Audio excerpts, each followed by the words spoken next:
سوال ہے اخبرنا ابو عبداللہ الحافظ ہے تو مستدرک کی روایت معلوم ہوتی ہے یا ابن البیہقی کی اس کا صلیت خلف رسول اللہ صلی اللہ علیہ وسلم صلیت خلف ابن نعمان محمد بن الفضل فرفع يديه نفتا الصلاة وحين ركع وحين رفع رأسه من الركوع فسألت عن ذلك قال صلیت خلف حماد بن زید فرفع يديه یہاں تک کہا ہے فكان يرفع يديه نفتا الصلاة وإذا ركع وإذا رفع رأسه من الركوع فسألته فقال رأيت عطاء بن أبي رباح يرفع يديه فسألته فقال صليت خلف عبد الله بن الزبير فكان يرفع إذا افتتح الصلاة وإذا ركع وإذا رفع رأسه فسألته فقال عبد الله بن الزبير صليت خلف أبي بكر الصديق رضي الله عنه كان يرفع يديه إذا افتتح الصلاة وإذا ركع وإذا رفع رأسه من الركوع وقال أبو بكر صليت خلف رسول الله صلى الله عليه وسلم فكان يرفع يديه إذا افتتح سنن کبریٰ بیہقی کی روایت ہے کہ یہ حدیث صحیح ہے، پورے طور پر صحیح ہے اور صحیح بخاری میں اس کی اصل موجود ہے، اور یہ کہ ہاتھ اٹھانا رکوع کے بعد جس کو ہمارے بھائی لوگ بہت بڑا جرم سمجھتے ہیں، بڑا رحم آتا ہے، واللہ بڑا رحم آتا ہے ان علماء پر، کیسے ان کی ایمان اور ان کا ایمان کیسے قبول کر رہا ہے کہ ایک حدیث جو صحیح بخاری وغیرہ صحیح سند سے ثابت ہے،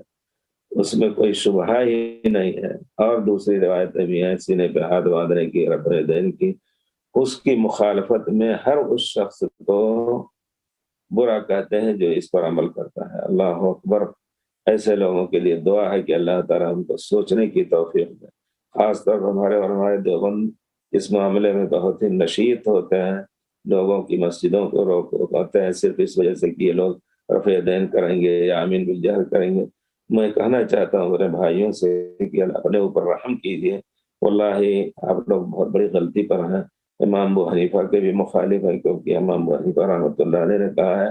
حدیث صحیح ہو تو میرا مذہب ہے۔ اسی طرح عقیدے میں بھی آپ ان کی مخالفت کر رہے ہیں، ذرا سا سوچنے کی کوشش کریں۔ ہمارے تمام علماء دیوبند سے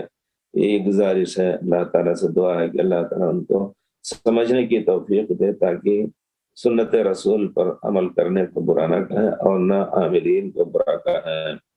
حدیث صحیح ہے جی۔ اگر آپ دیکھتے ہیں ابو عبداللہ الحافظ یہ حاکم ہیں، ابو عبداللہ الصفار ان کے شاگرد، ان کے استاد